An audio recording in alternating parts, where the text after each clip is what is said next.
Relato de AG, ex-policial militar reformado, 81 anos, local e nome, omitidos a pedido do narrador. Alguns casos, você arquiva. Outros, você engaveta. Mas tem aqueles que você carrega. Porque mesmo que ninguém mais queira saber, eles continuam vivos, dentro. E às vezes, mais perto do que você gostaria. Faz mais de 5 décadas. Desde aquela tarde abafada em que eu subi aquele morro com barro até os tornozelos e silêncio até dentro da arma. Jurei a mim mesmo que nunca mais contaria. E cumpri por mais tempo do que achei que seria possível. Só que agora, com o tempo me puxando pelos ossos e o coração anunciando que já passou da metade da jornada, eu achei que devia deixar esse relato registrado. Não por mim, mas por quem ficou perguntando. E por quem vai perguntar ainda. Mas entenda bem. Eu não tô aqui para provar nada, nem para convencer ninguém. Tô aqui para contar como foi, o que vi, o que senti e o que nunca saiu do meu pescoço, nem quando eu dormia. Agosto de 1966. Eu era cabo, designado para o 12º Batalhão, recém-transferido para o interior por motivos administrativos, como diziam os papéis. Na prática, fui jogado para escanteio por ter feito perguntas que não agradaram gente maior. Então, naquela manhã de agosto, meu serviço era patrulha em áreas de mata ao redor da linha férrea desativada, no bairro onde hoje tem prédios demais para lembrar que ali já foi mato. Recebi um chamado pelo rádio, algo vago, vindo de um garoto que dizia ter achado gente morta no mato. A viatura estava a 10 minutos. Fomos eu e um sargento calado, do tipo que acendia cigarro antes de responder. Chegamos ao pé do Morro do Fio Velho, um lugar que, à época, ninguém subia sem motivo. Nem ladrão, nem curioso, nem lavrador. O morro não era proibido, mas era evitado. E às vezes, isso diz mais do que uma placa. Levamos quase 40 minutos para subir. Calor de rachar. Mato fechado. Sons de grilo que pareciam maiores do que deveriam. No topo, um pequeno platô de terra batida, e no centro dele, 2 corpos, deitados, lado a lado. Como quem deitou para descansar, eles usavam capas de chuva grossas, como se esperassem tempestade.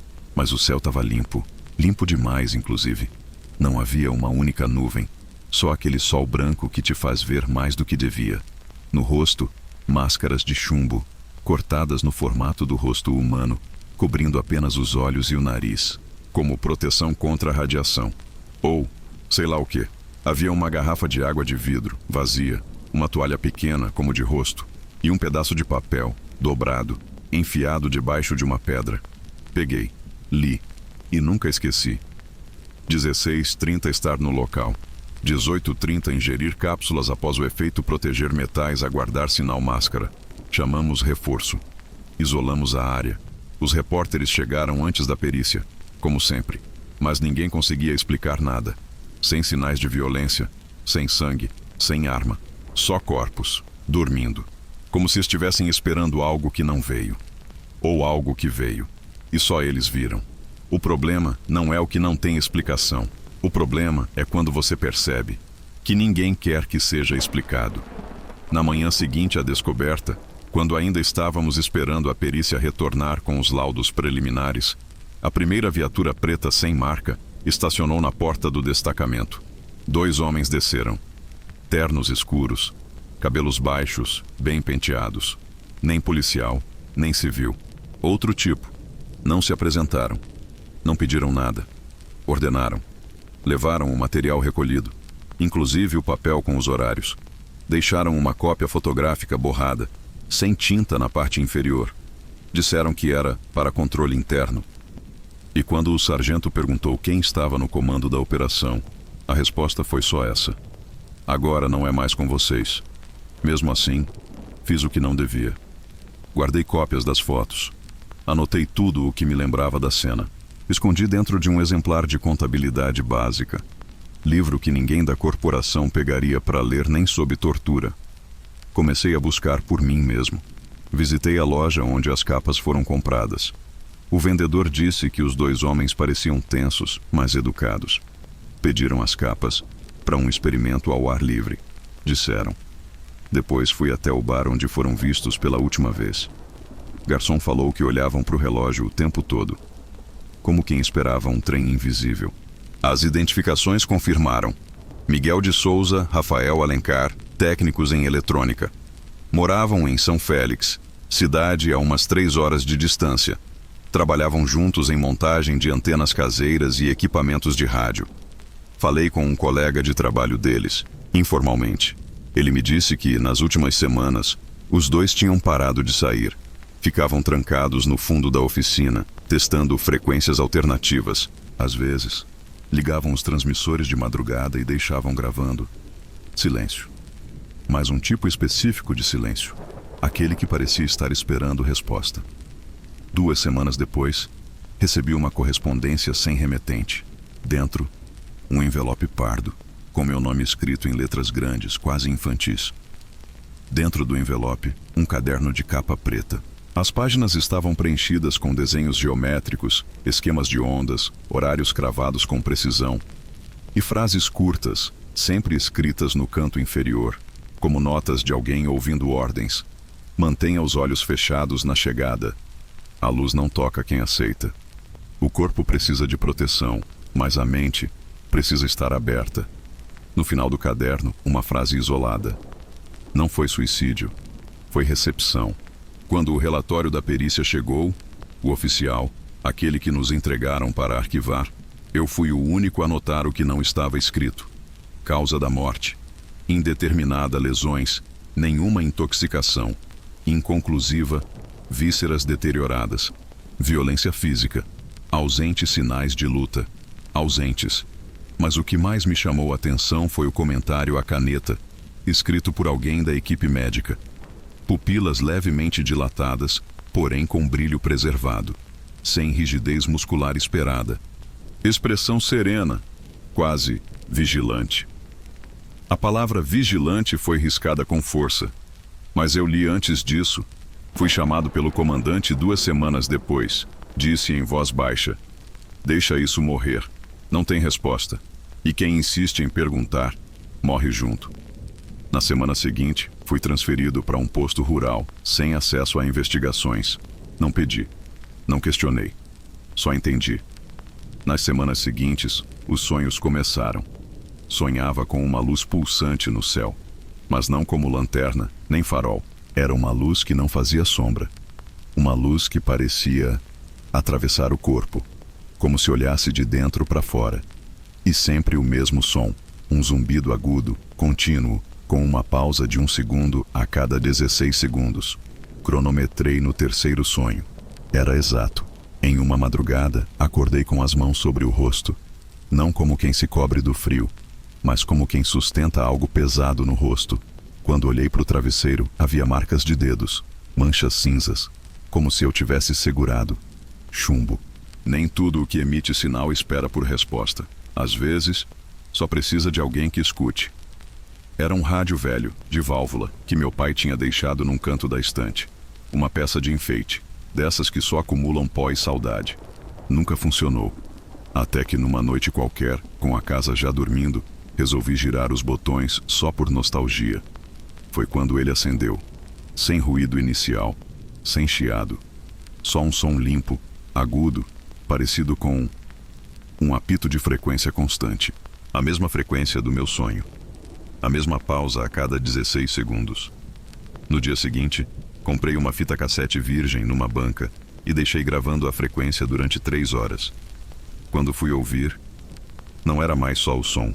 Havia palavras, baixas, graves, com espaçamento irregular.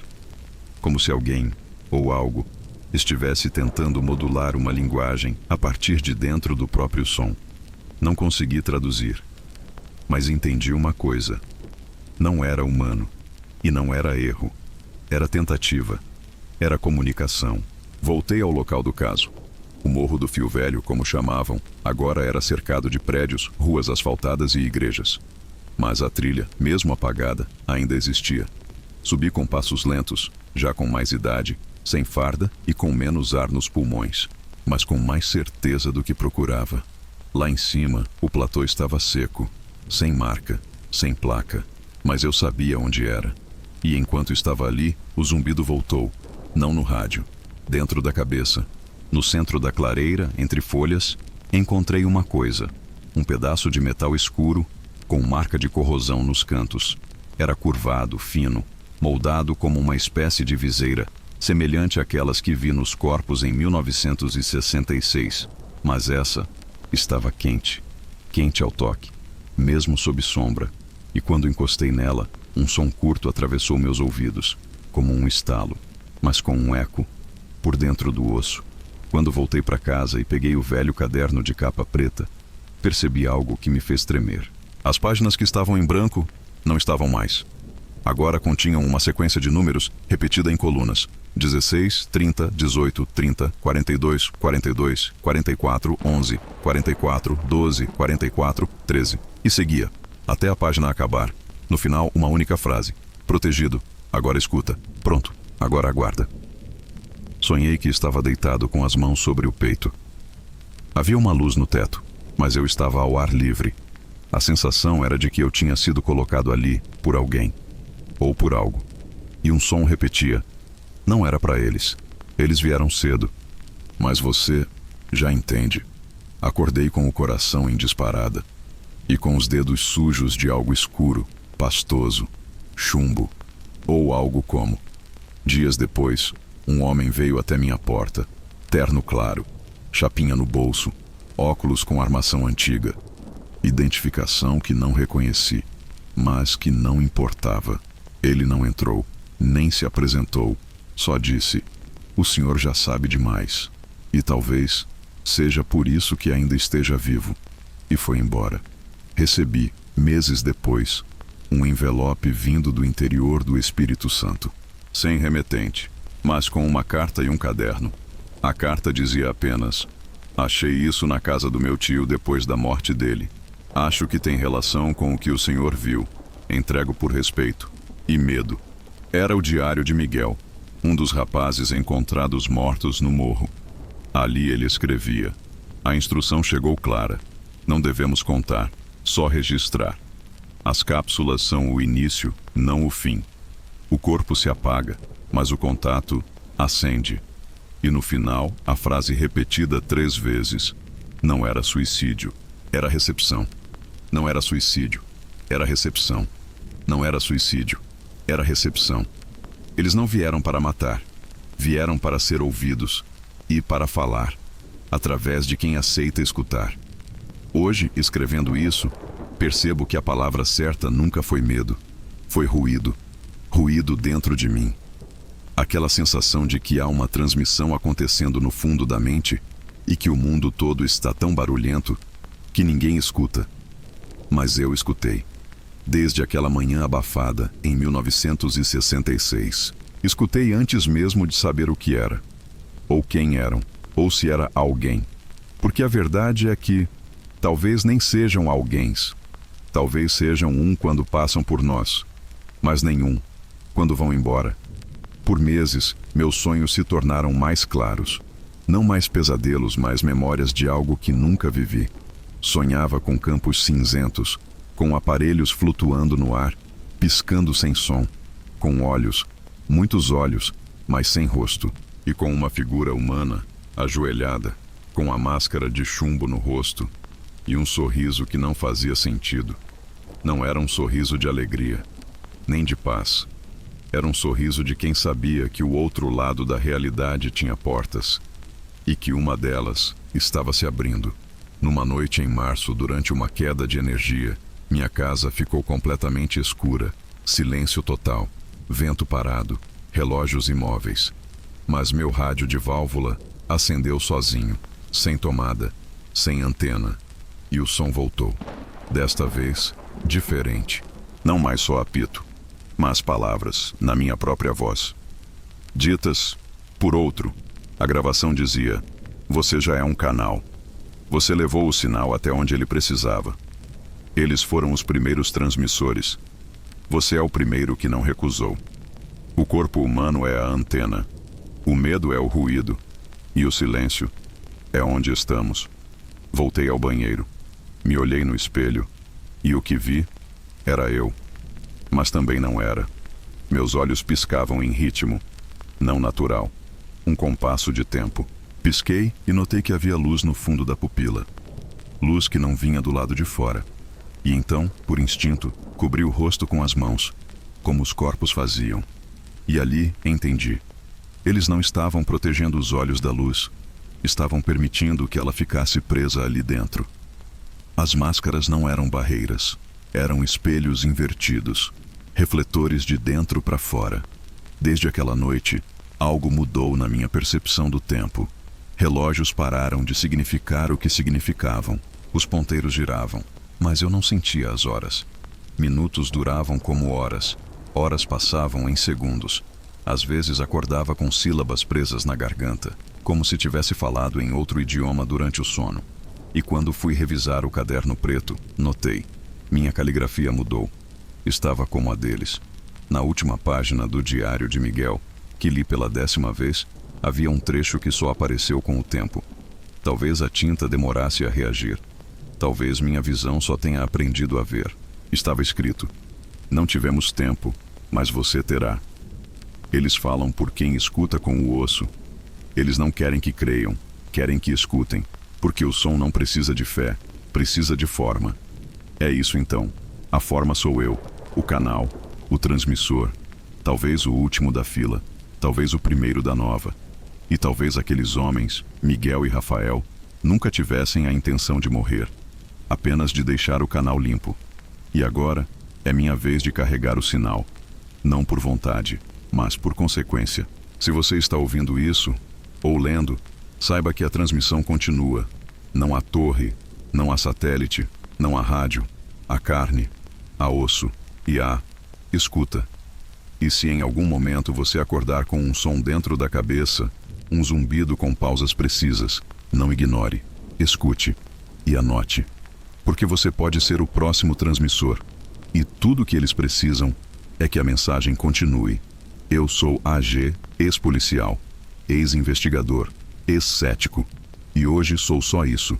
Frequência viva, corpo ressonante, canal aberto. Se essa for a última coisa que registro, então deixo o aviso. Eles não matam. Eles transmitem. E quem escuta, nunca mais volta a ser mudo. Os Homens de Chumbo. Arquivo sem data, encontrado em um envelope pardo sem remetente.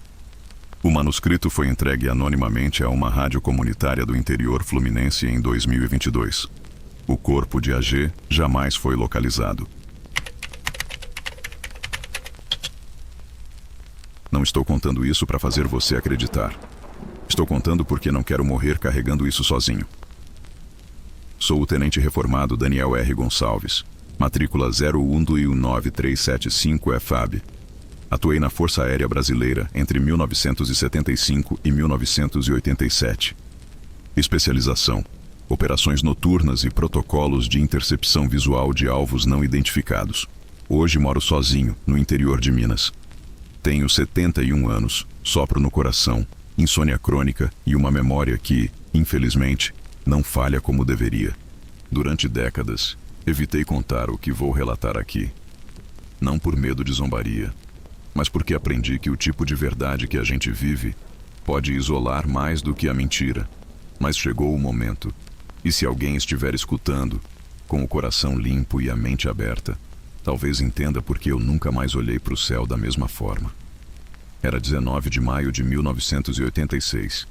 Na base aérea de Vila Marçal, eu estava de plantão auxiliar. Nada fora do comum. A meteorologia havia previsto uma noite limpa, sem vento, visibilidade acima da média.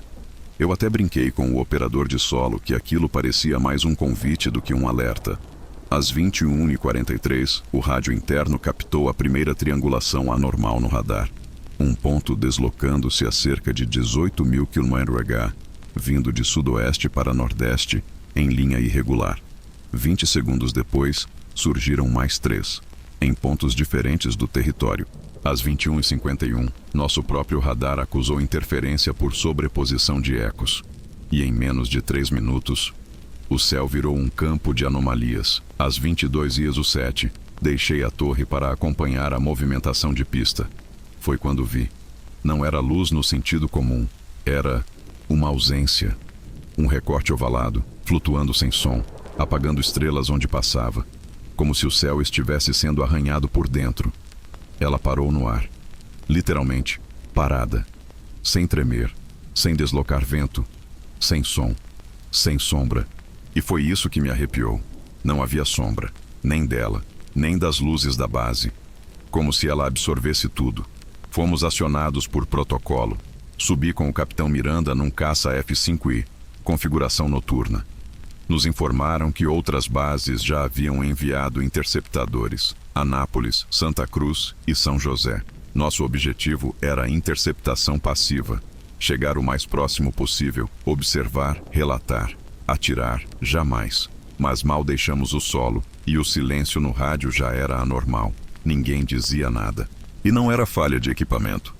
Era como se todos estivessem escutando algo que os impedia de falar. A 11 mil pés, visualizamos o que parecia ser um conjunto de luzes flutuantes, a aproximadamente 12 quilômetros de distância. Elas não piscavam, não vibravam.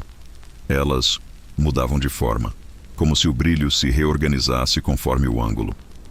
Quando tentamos estabilizar o curso para a aproximação, uma das luzes mudou de direção em ângulo reto, 90 graus exatos, sem desacelerar. Impossível. Mesmo para drones. Mesmo para a tecnologia que nem hoje temos em solo nacional. Pouco antes de atingir a distância mínima segura, um som entrou no canal interno. Mas não era interferência. Era um som orgânico, baixo, grave, vibrante, como se alguém estivesse respirando dentro do rádio. O capitão Miranda olhou para mim e não disse nada, mas os olhos dele diziam: "Isso não é nosso. Recebemos ordem de retorno, não por voz, mas por código silencioso." O radar secundário da base piscou 5 vezes, depois 3, depois 1. Esse é um código de voltar imediatamente. Risco não identificado. Voltamos. E a luz desapareceu. Não se apagou. Não fugiu. Sumiu. Como se dobrasse o espaço em volta dela. Quando pousamos, a base estava diferente. Menos gente. Menos som. Fomos levados à sala de descompressão. Não havia protocolo para isso. Ninguém nos falou o que aconteceu. Apenas nos olharam. E anotaram. E disseram para descansar. Mas eu não dormi. E sei que o capitão também não. Porque quem vê aquilo não dorme. Não do jeito de antes. 2 dias depois recebi um envelope fechado embaixo da porta da minha residência militar. Sem remetente, sem selo. Dentro apenas uma folha. É verdade. Algo estava nos céus do Brasil naquela noite. Ainda não sabemos o que era. E talvez não devêssemos saber. Não foi o que vi que mudou minha vida. Foi o que senti depois. A luz não nos deixou. Ela entrou. Acordei no alojamento com a boca seca e os olhos ardendo. Olhei para o relógio de pulso, 7h43, mas o relógio de parede marcava 6h19, e o rádio-relógio ao lado da cama dizia 13h11. Nenhum deles estava certo, e nenhum parecia errado. Era como se o tempo tivesse fragmentado durante a noite. Como se eu tivesse passado por algo que quebrou a linha contínua onde ele costumava andar. O refeitório estava cheio, mas ninguém falava. O barulho das colheres, o tilintar dos copos e o passo arrastado dos colegas criavam um ambiente quase litúrgico, como se todos estivéssemos ali por obrigação, mas com a alma em outro lugar. Vi o capitão Miranda de longe. Ele olhou para mim, abaixou os olhos e deixou a bandeja cheia. Ninguém mais falou daquela noite, mas todo mundo ainda estava preso nela. 3 dias depois, fui liberado para descanso. Voltei à minha cidade natal, onde morava minha irmã, mas não consegui dormir. O problema não era insônia. Era que o silêncio fazia barulho. Eu ouvia algo, um som baixo, contínuo e absolutamente interno. Não era no ouvido, era atrás dos olhos. Uma frequência grave, quase como um motor subterrâneo funcionando em velocidade constante. Consultei um otorrino. Exames limpos. Provavelmente estresse, ele disse. Mas eu sabia. Não era estresse, era presença. Na madrugada da primeira semana em casa, fui ao banheiro. Ao acender a luz, algo me fez hesitar diante do espelho. Eu estava lá. Mas o reflexo parecia atrasado. sutilmente, como se eu piscasse, e ele piscasse meio segundo depois, como se minha imagem estivesse sendo retransmitida de outro lugar. Observei por minutos, nada concreto, mas aquela sensação pegajosa de inversão ficou, como se eu estivesse dentro do espelho, e o outro olhando para mim daqui de fora. Na tarde do 7º dia, recebi uma ligação. Número desconhecido. Chamada local. Atendi. Ninguém falou. Mas um som entrou. Era o mesmo som da cabine do caça. Um grave oscilante metálico, ritmado. Deixei o telefone no gancho. Ele continuou tocando. Por 3 minutos. Mesmo desligado. No dia seguinte, a companhia telefônica disse que nenhuma chamada havia sido registrada no meu número naquela tarde. Voltei à base dias depois, para buscar meus pertences e assinar papéis de transição. Ao passar pelo setor de inteligência operacional, notei uma pilha de documentos rasgados no cesto de descarte. Um deles me chamou a atenção. Interferência, interceptação noturna, nível 5, classificação temporal. Peguei um fragmento. Dizia: o operador relatou detecção simultânea em 3 pontos de contato visuais e não visuais. Os sinais não obedecem lógica de propagação física. Recomenda-se silêncio e observação. Transmissão pode ser biológica. A última frase estava rabiscada, mas eu li antes. Transmissão pode ser biológica. Na manhã do 9º dia, notei uma mancha estranha no lado esquerdo do pescoço. Era circular, avermelhada, e tinha um leve brilho esverdeado ao redor. Não doía, não coçava, mas parecia recente, como se algo tivesse encostado ali, ou passado por ali. Mostrei ao médico da base. Ele disse que parecia reação à radiação, mas que os níveis nos testes estavam normais. Me perguntou se eu havia sido exposto a algum tipo de campo eletromagnético nos últimos dias.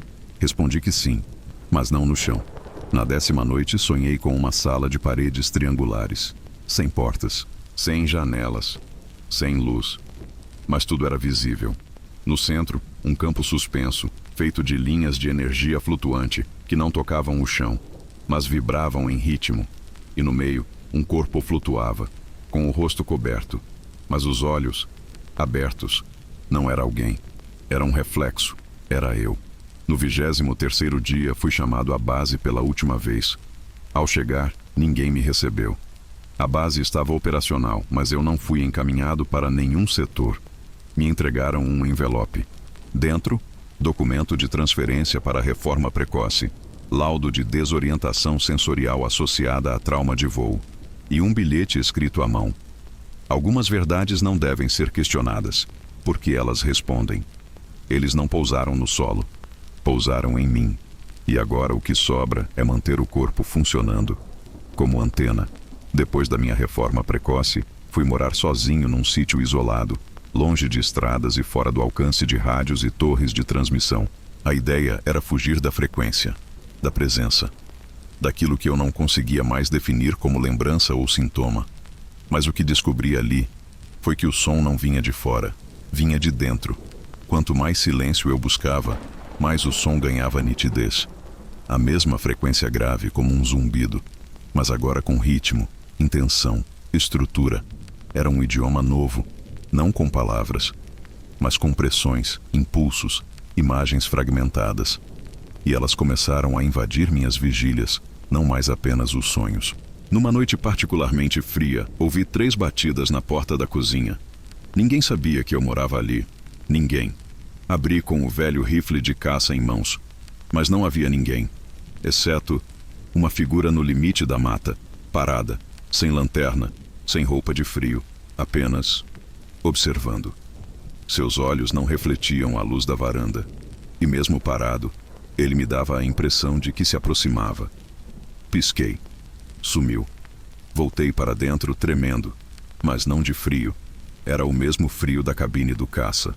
A ausência de ar, a ausência de lógica. Comecei a esquecer partes da minha própria vida. Lugares onde servi, nomes de colegas, cidades onde morei.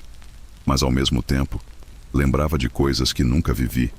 Estruturas hexagonais flutuando sobre planaltos de pedra. Formas de energia viva atravessando camadas atmosféricas como se fossem papel. sons que desenhavam imagens na mente. E o mais estranho, essas memórias não causavam espanto, causavam nostalgia, como se fossem parte do que eu era, mas nunca soube. Notei alterações sutis no organismo. A temperatura corporal descia sem febre. Minhas unhas começaram a crescer de forma irregular. As pupilas, mais dilatadas mesmo sob luz, e algo ainda mais perturbador, os batimentos cardíacos começaram a seguir o mesmo ritmo da frequência. Como se meu corpo tivesse se alinhado a um pulso que não era humano. O espelho da sala, o mesmo desde que me mudei, parou de me refletir corretamente. Durante o dia, tudo normal. Mas nas madrugadas, quando eu passava por ele, notava o reflexo parado. A imagem demorava 1 segundo a mais para me acompanhar. E certa madrugada, vi a mim mesmo olhar para o lado oposto de onde eu olhava. Não gritei, não corri, apenas entendi. O que está em mim também observa, também aprende, também se adapta. Encontrei, certa manhã, uma folha em cima da mesa da cozinha. Caligrafia minha, assinatura minha, mas sem lembrança alguma de tê-la escrito. Estava assim: não resista. O corpo é só um meio. O interior é o receptor. E o receptor já está afinado. Os dias começaram a durar menos. Literalmente. Às vezes o relógio marcava 18 horas, mas a luz do sol ainda estava forte. Outras vezes, 15 horas e já era noite escura. Os aparelhos pararam de funcionar com precisão, e mais de uma vez, vi 2 versões do mesmo ponteiro, sobrepostas. Comecei a escrever em cadernos para registrar o que percebia, mas ao reler, sentia como se não fosse eu quem havia escrito. As frases pareciam vir de alguém que estava dentro de mim, mas em outra frequência. Certa noite, no exato horário em que decolamos naquela missão, 22h07, a casa inteira tremeu, mas não houve vento, nem chuva, nem tremor. Apenas uma vibração, como se o ar tivesse se tornado mais denso, mais pesado, e então, uma luz pairou sobre o telhado. Não era luz comum, não iluminava, não fazia sombra, apenas revelava. Dentro de mim ouvi a frase: "Você é o canal." A carne já aprendeu, a mente ainda está se abrindo. Parecia um pesadelo, mas não era, porque no pesadelo você acorda. Ali não havia mais sono. Vivo, acordado, consciente e conectado. Eu entendi, com o passar dos dias, que não havia retorno. O fenômeno não foi visual, nem aéreo. Foi biológico, foi espiritual, foi transmissivo. E agora eu funciono como parte do sinal. Hoje escrevo não como quem alerta, mas como quem registra. Não sei por quanto tempo ainda serei eu nessa forma que conheço, mas sei que ainda posso deixar este relato. Se você chegou até aqui, saiba, não procure, não rastreie, não tente contato, porque o que quer que esteja acima de nós já encontrou a melhor forma de entrar, pelos olhos abertos, pelo som sutil, pelo silêncio entre os ruídos. E se algum dia você ouvir um zumbido contínuo, com pausas de 16 segundos, não ignore, não fuja, mas também não responda, porque a resposta faz deles parte de você. E uma vez que isso acontece, você deixa de ser inteiro e passa a ser transmissor. Não sei mais quanto tempo passou desde o último registro. As folhas do calendário perderam o sentido. Há dias em que o sol nasce 3 vezes, e noites que duram segundos. Mas não é o mundo que mudou. Sou eu, ou o que restou de mim. O tempo se tornou uma corda frouxa, serpenteando dentro da minha cabeça. E eu caminho sobre ela, sem direção, sem peso, sem passado. Essas palavras agora não parecem minhas. Sei que sou eu quem segura a caneta, que escolho as frases, que moldo os parágrafos, mas ao mesmo tempo sinto como se estivesse apenas transcrevendo algo que já está pronto, como se a história já existisse e eu fosse apenas o papel. É como se uma outra mente estivesse sobreposta à minha, uma mente que não pensa com palavras, mas com pulsos, com frequências, com formas de silêncio. Antes, o som era interno, grave, contínuo, com pausas em intervalos fixos. Agora, é vocal. Há algo tentando modular minha língua. Minha garganta às vezes se move sozinha, sem que eu diga nada. Às vezes acordo com a boca seca, os dentes travados e a língua doendo, como se eu tivesse falado por horas, em uma língua que não fui treinado para pronunciar. E o mais aterrador é que os sons que saem não me assustam mais. São familiares, quase confortáveis. Quebrei todos os espelhos da casa. Não por loucura, mas porque eles me devolviam coisas que não estavam em mim. Vi meus olhos piscando em ritmos diferentes. Vi minha boca mexer quando eu estava imóvel. Vi minha pele parecer mais translúcida, como se o contorno do que eu sou já não fosse fixo. Mas o pior foi numa madrugada em que o reflexo me virou as costas. Literalmente. Eu estava parado. E o reflexo, de costas para mim, andou até o fundo do vidro e desapareceu. Desde então, evito o vidro, o metal, a água parada. Qualquer superfície que possa mostrar quem estou me tornando. Meu nome já não faz sentido. Escrevê-lo não produz mais nada em mim. É como se fosse de outra pessoa. Alguém que ficou preso antes da frequência me atravessar. Me chamavam de Tenente Daniel. Hoje, nem homem eu sou. Sou ruído, sou canal, sou meio. O corpo ainda anda, ainda respira, ainda escreve. Mas a alma está ocupada. Eles vêm toda semana. Não batem, não entram, não falam. Mas eu sei. O ar muda, a luz se curva. O cheiro é outro. Ferro, ozônio, coisa viva. Fico deitado, olhos fechados, esperando. E então escuto. O sinal continua. O corpo ainda sustenta. E eles vão embora.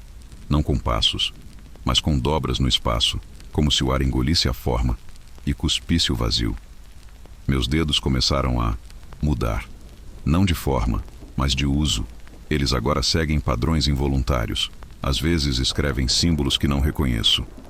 Símbolos que ardem no papel, mas somem ao toque da luz. Tenho pilhas de folhas escritas em uma língua que ninguém aqui fala, mas que faz sentido no fundo da mente. Naquela parte escura onde o medo dormia. E agora acordou. Sonhei que caminhava por um corredor eterno, sem portas, sem curvas, sem teto. As paredes pulsavam luz, e cada passo que eu dava era mais leve. O corpo se dissolvia aos poucos, mas eu ainda era consciência, som, intenção. E no fim do corredor havia um campo, não de grama, mas de vibração. Um espaço vivo onde tudo era som. E ali entendi. Eles não precisam de matéria. Eles precisam de continuidade, de eco, de espelho, de quem aceite vibrar junto. Eu já não luto, já não nego, já não espero cura. O fenômeno não era externo, era interior desde o começo. Os caças não subiram para interceptar algo no céu. Subimos para abrir uma fenda. E agora que ela foi aberta, não se fecha mais. Se você por algum acaso encontrou este diário, saiba que a transmissão ainda acontece. Ela não depende de rádio, nem de satélite, nem de sinal. Ela depende de carne, de mente, de espaço interno. E se em alguma noite sem nuvens você escutar um som baixo constante, com pausas regulares de 16 segundos, não responda, não fale, não pense, porque responder é abrir a porta. E uma vez aberta, eles entram. E você sai, para nunca mais voltar inteiro. A escuridão não começa quando a luz se apaga. Começa quando você percebe que há algo falando, atrás do silêncio. Meu nome é Henrique G. Marconi. Trabalhei entre 1984 e 1992 como técnico responsável pela antena e transmissor da Rádio Aurora AM, no interior de São Paulo. A rádio operava legalmente na frequência 1440 kHz e durante a maior parte dos anos 80 mantinha programação religiosa, com pequenos blocos de notícias locais e recados da comunidade. Era uma rádio simples, de bairro, com sinal fraco e audiência restrita a poucas dezenas de quilômetros. Nada demais, pelo menos durante o dia. À noite, era outra coisa. Tudo começou numa madrugada de setembro de 1986. Tínhamos o costume de desligar o transmissor às 2h em ponto, religiosamente. Após isso, a torre ficava em modo de espera até às 5h. Mas naquela madrugada, enquanto fazia a checagem final de rotina, notei algo estranho. A luz do canal de saída ainda estava oscilando, como se alguma coisa estivesse entrando pela mesa, mesmo sem fonte ligada. Revisei os cabos, zerei a alimentação, troquei os disjuntores. Mas o sinal continuava fraco, irregular, mas presente. Era como se o aparelho estivesse captando algo que não saía de dentro da rádio, mas também não vinha de fora. Por curiosidade, ou impulso técnico, acoplei um pequeno fone de retorno à mesa desativada. No início, só ruído branco. Depois, um chiado longo, sibilante, como respiração abafada. Mais alguns segundos, e surgiram sussurros, não em português, nem em inglês, mas numa sequência desconexa, gutural, ritmada, como se alguém estivesse lendo algo de trás para frente, ou falando uma língua que imitava sons humanos, sem ser. Por 3 noites consecutivas, o fenômeno se repetiu. E sempre às 2h43 da madrugada. O mesmo som, o mesmo padrão, o mesmo volume, apesar de nenhum transmissor estar ativo. Passei a gravar em fita cassete. No 3º dia, alguém apareceu. Um senhor idoso, que dizia já ter trabalhado na rádio antes de mim, nos anos 70.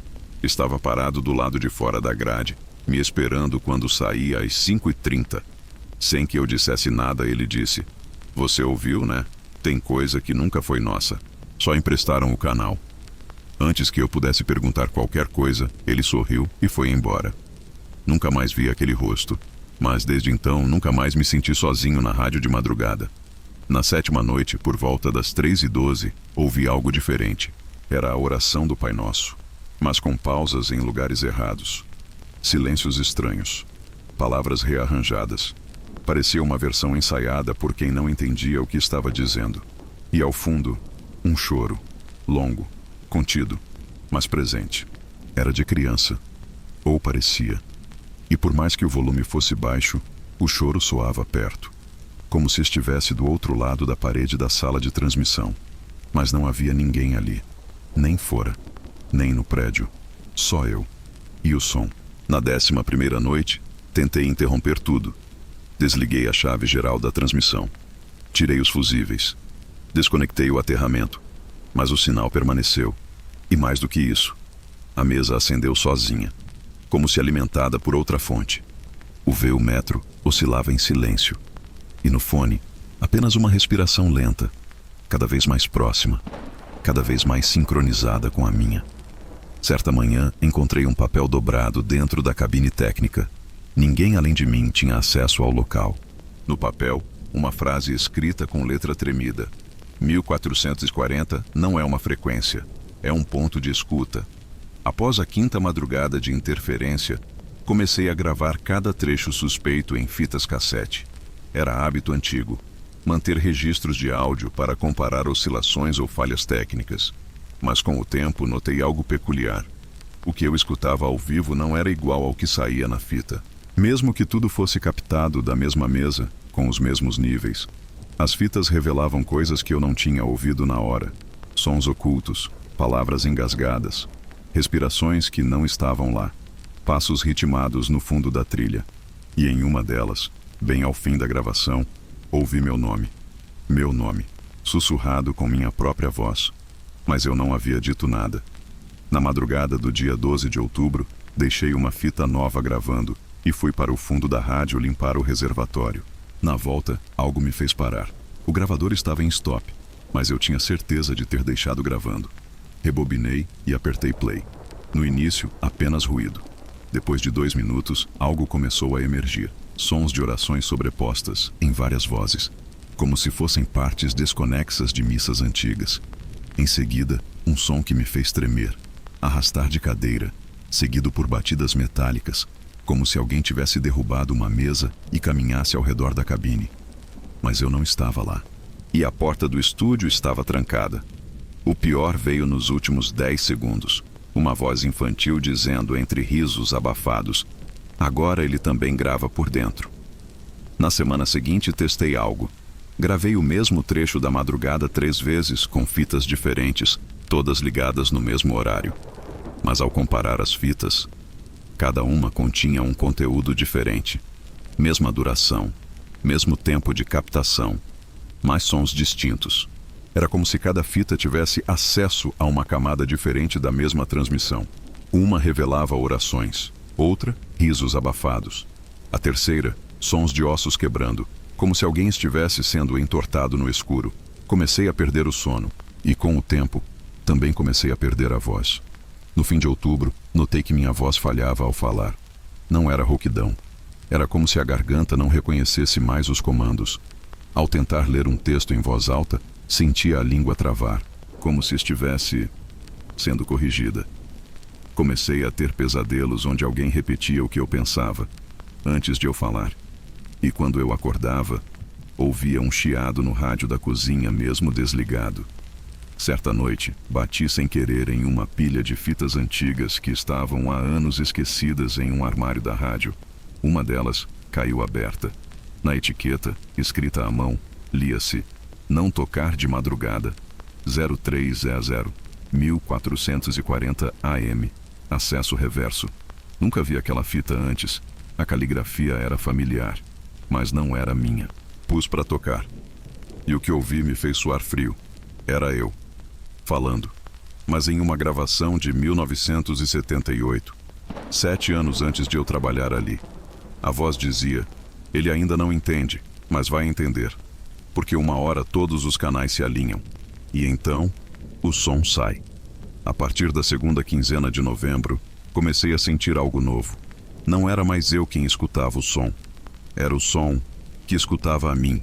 Se eu pensava em desligar os aparelhos, a interferência aumentava. Se eu planejava evitar a rádio por uma noite, a luz da torre piscava de forma irregular, como um aviso. E uma madrugada, às 3h21, ouvi um som agudo direto no ouvido, como um apito de gravação.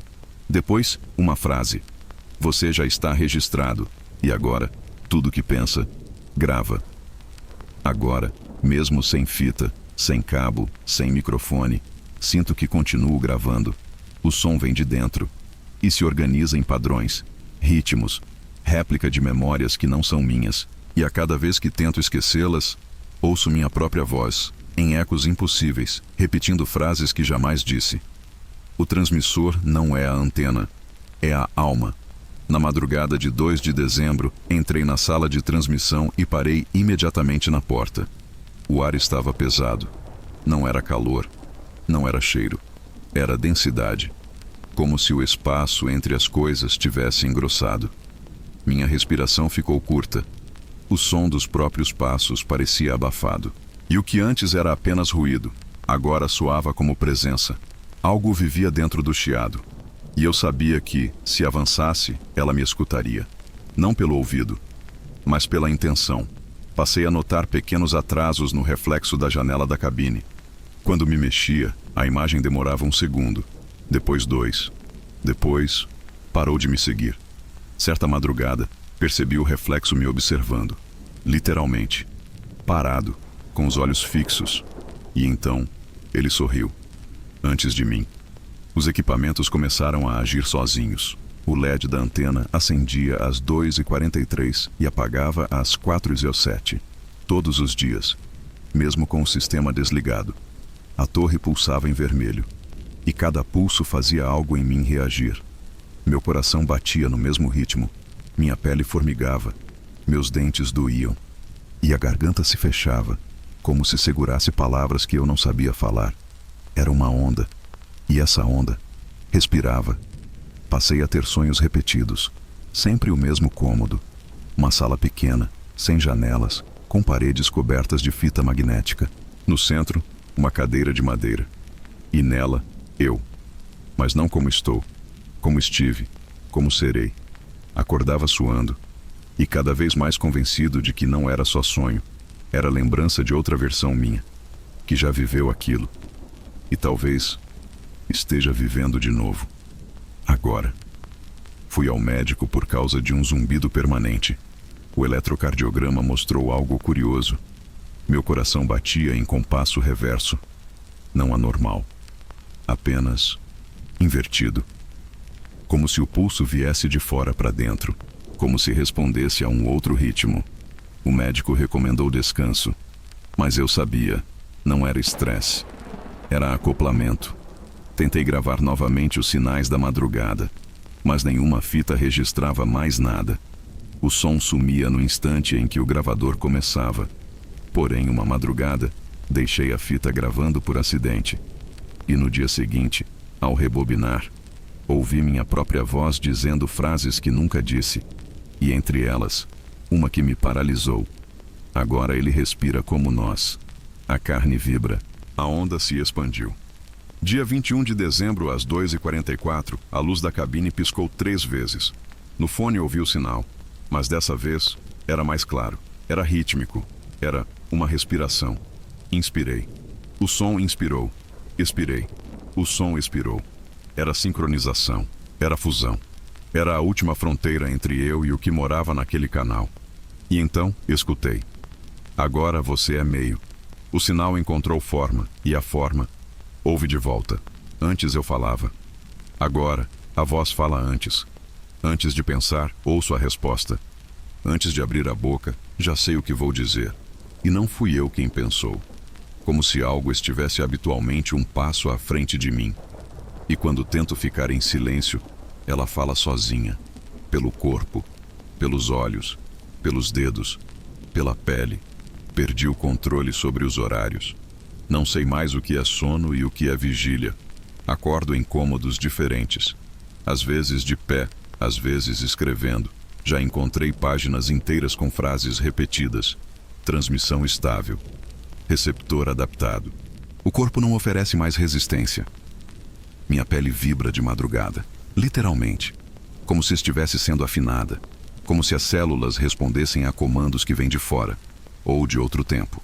Ou de um lugar entre os lugares. Certa noite, as paredes da antiga sala de gravação começaram a vibrar. Sem som audível. Mas eu sentia. O papel de parede se descolava sutilmente. Os quadros tortos se alinhavam sozinhos. E uma luz fraca, esverdeada, projetava formas que não vinham de lâmpadas. E então, a voz sussurrou de dentro da parede. Tudo que reverbera vive. Tudo que escuta grava. E tudo que grava, uma hora transmite. Meu nome já não significa nada. Ao ouvi-lo, não reajo. Ao escrevê-lo, ele parece vazio. Como se estivesse carregado com uma vibração antiga que não me pertence mais. Em sonhos, sou chamado por outra sequência de sons. Sílabas que lembram línguas esquecidas. E quando as escuto, sinto prazer. Sinto retorno. Sinto pertencimento. Recebo ligações em aparelhos desconectados. O som não vem da linha. Vem do próprio corpo do telefone. E o que escuto do outro lado não é uma voz. É uma frequência. Padrões. Códigos. Pulsos. E a sensação de que alguém, em algum lugar, está me escutando também.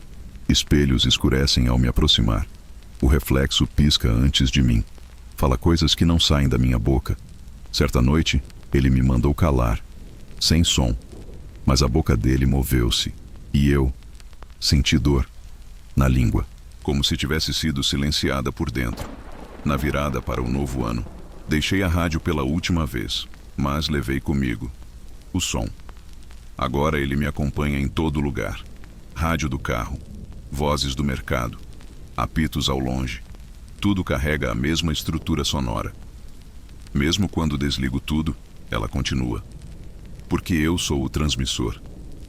Este texto não é um aviso, não é um pedido de ajuda, é um registro. Talvez você, que esteja lendo ou ouvindo isso agora, pense que é apenas um conto. Mas e se for um eco? Uma frequência mental que entrou por acidente? E se a voz já estiver em você também? Porque não é o rádio que precisa estar ligado. É você. É o ouvido. É a atenção. Agora escrevo com os olhos fechados. A mão se move sozinha. E sei que as palavras que saem já não me pertencem. Escuto minha própria respiração em estéreo, de dentro e de fora, como se alguém mais respirasse comigo. E então ela fala: você já é, já transmite. Agora, faça com que outros escutem. Você acha que terminou, mas é aqui que começa. Não tente voltar, não tente esquecer, não tente negar. O som não se cala, ele só muda de canal. E o próximo canal pode ser você.